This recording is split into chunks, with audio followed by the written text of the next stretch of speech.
Selamat malam dan salam sejahtera bagi kita semua. Perkenalkan, nama saya Natalia Riamaduma Purba, Prodi Farmasi dari Fakultas Institut Teknologi dan Kesehatan Sumatera Utara. Di sini kita akan mempelajari tentang gugus fungsi senyawa karbon. Pertama ada gambar alkohol di sini. Nah, alkohol ini sering kita dengar dan identik dengan minuman yang memabukkan. Padahal, tahukah teman-teman bahwa sebenarnya jenis alkohol itu ada banyak dan manfaatnya juga bisa kita rasakan. Salah satu manfaat dari alkohol adalah sebagai cairan antiseptik. Yang ini berguna untuk membunuh kuman. Kemudian, alkohol di dalam skala industri juga digunakan sebagai pelarut untuk keperluan kosmetika. Kemudian yang kedua, ini adalah gambar hewan yang diawetkan dengan larutan formalin. Formalin ini kalau di kimia dikenal dengan formaldehid, dan ini merupakan salah satu jenis gugus fungsi di samping yang tadi alkohol tadi ya. Kemudian ini adalah gambar dari obat aspirin, di mana aspirin itu merupakan obat penghilang rasa sakit atau analgesik. Dan aspirin ini kalau di dalam senyawa organik dia masuk ke dalam kelas asam karboksilat. Dan ini juga merupakan gugus fungsi yang nanti akan kita pelajari bersama. Nah, kemudian yang jadi pertanyaan adalah apa sih sebenarnya gugus fungsi itu?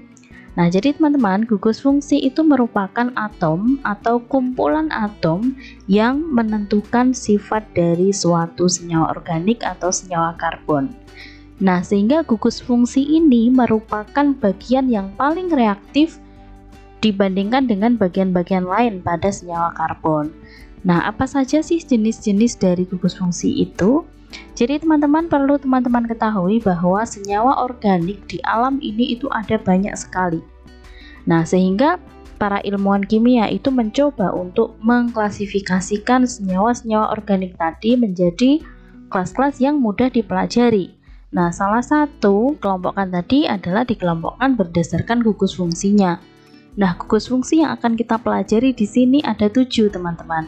Yang pertama adalah gugus fungsi X, di mana X itu merupakan suatu halogen.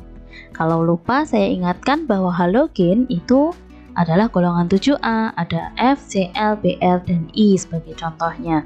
Nah, kemudian rumus umum dari gugus fungsi X ini adalah Rx, di mana R ini menyatakan alkil ya teman-teman.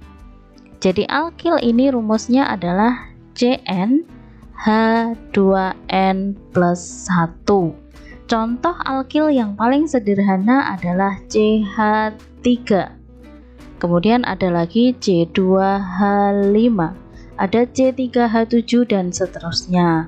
Masih ingat enggak nih namanya? Kalau CH3 berarti metil, kalau CH2H5 berarti etil dan seterusnya ya teman-teman. Oke, kemudian kita kembali ke gugus fungsi Rx tadi. Ini rumus umumnya adalah Rx. Kemudian nama IUPAC-nya adalah haloalkana.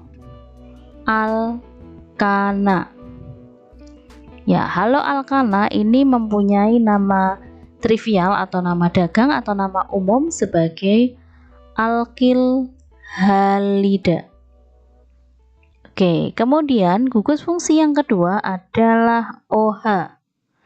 Nah, OH ini kalau dirumus umumkan adalah ROH. Dengan R adalah alkil dan OH itu namanya gugus hidroksi. Nama IUPAC untuk ROH itu adalah alkanol. Nah, alkanol ini lebih sering kita dengar atau kita kenal sebagai alkohol. Ya, teman-teman, yang tadi sudah disampaikan di bagian sebelumnya. Kemudian, jenis gugus fungsi yang ketiga adalah O, ya, atau rumus umumnya boleh dinyatakan sebagai RO, R aksen. Dengan R dan R aksen ini boleh sama, boleh juga berbeda. Nah, nama IUPAC dari ROR ini adalah alkoksi alkana. Nah, alkoksi alkana ini nama trivialnya adalah ether.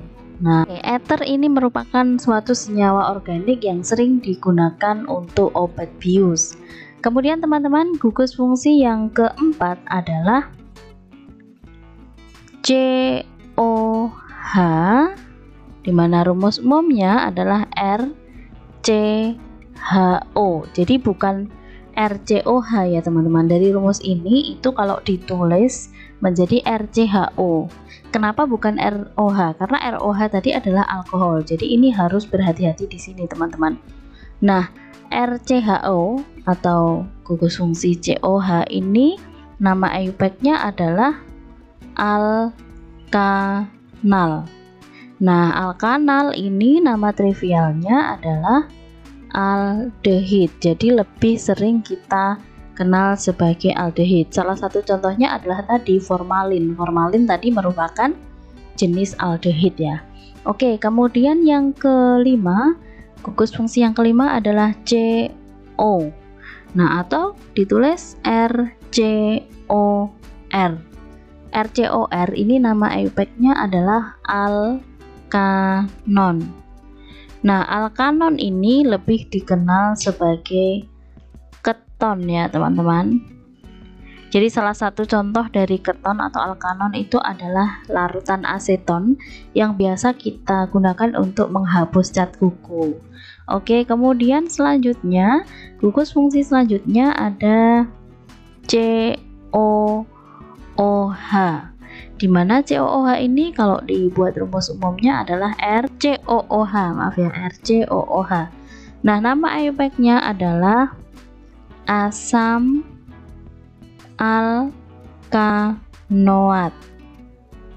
Nah, asam alkanoat ini lebih dikenal sebagai asam karboksilat.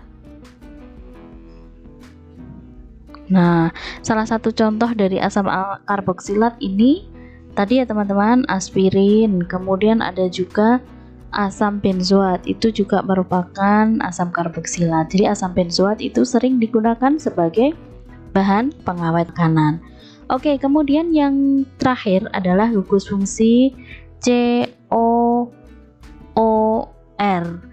atau rumus umumnya boleh kita tuliskan sebagai RCOOR.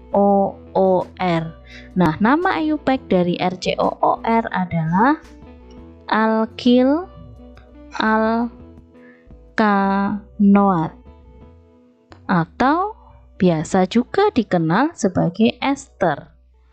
Nah, ester ini biasa kita temukan dalam perisa makanan teman-teman. Jadi dari senyawa-senyawa organik ini, dari beberapa jenis gugus fungsi ini, ternyata ada yang berisomer fungsi. Jadi isomer fungsi itu adalah rumus molekulnya sama tetapi memiliki jenis gugus fungsi yang berbeda.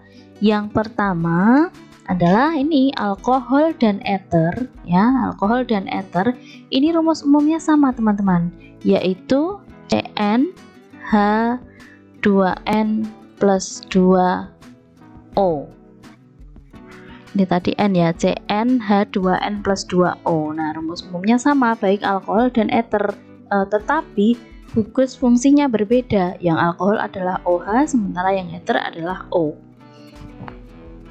Kemudian gugus fungsi yang kedua, isomer fungsi yang kedua itu ditemukan pada senyawa aldehid dan keton, di mana rumus umumnya adalah CnH2nO. Jadi sama-sama CnH2nO, tetapi yang satu adalah aldehid, yang satu adalah bergugus fungsi keton. Kemudian gugus fungsi yang berisomer lagi yang ketiga, isomer fungsi yang ketiga ditemukan pada asam karboksilat dan ester dengan rumus molekulnya sama-sama CnH2nO2. Jadi baik asam karboksilat maupun ester itu rumus umumnya sama, yaitu CnH2nO2. Tetapi gugus fungsi keduanya adalah berbeda. Yang asam karboksilat adalah COOH, sedangkan yang ester adalah COOR. Oke, seperti itu ya teman-teman. Sampai di sini dulu pembahasan kita.